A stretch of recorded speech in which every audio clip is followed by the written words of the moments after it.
Hello mga kadiskarte, ako lang ba yung pag kumain ng buko pie ay yung feeling lang ang gusto ko kainin dahil ayaw ko ng crust?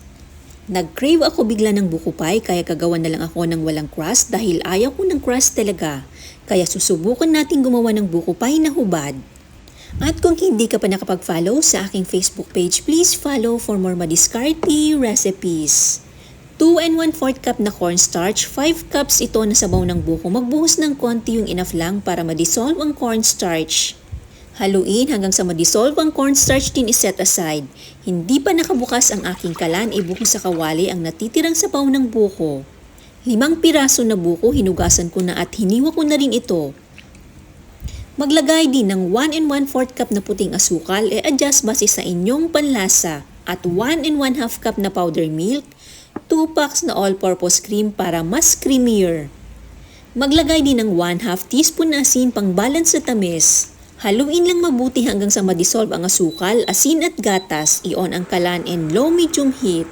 Tuloy-tuloy lang ang paghalo hanggang sa kumulo dahil madaling mangitim ang gatas.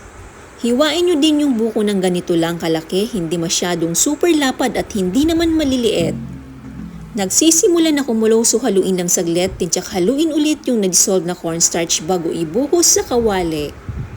Tuloy-tuloy lang ang paghalo habang binubuhos sa kawali para hindi magbuo-buo ang cornstarch.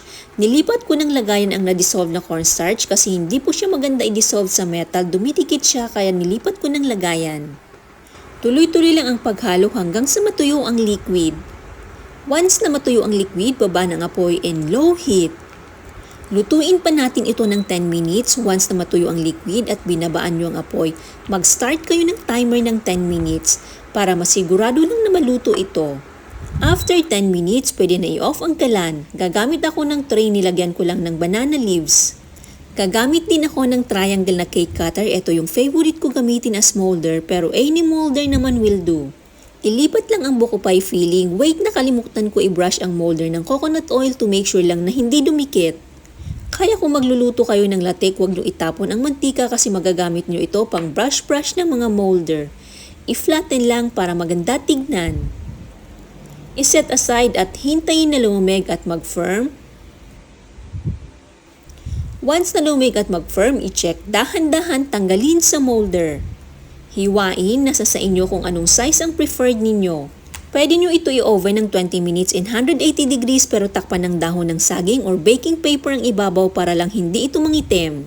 Pero sa iba na walang oven, pwede na po itong ganito. Achieve pa rin naman ang sarap basta maluto mabuti ang buko at cornstarch. Ready to serve na ang ating buko pie na hubad, talaga namang napakasarap. Pwede din kayo mag-sprinkle ng desiccated coconut sa ibabaw at sa mga gilid para mas appetizing tignan. Mega shoutout kay Ma'am Elizabeth Corpus from Lamasan, Cagayan Valley. Ma'am Irene Agustin Thomas from Santa Ignacia, Tarlac. Maraming salamat po sa panunood. Hanggang sa muli na pagbahagi ng madiskarte recipes.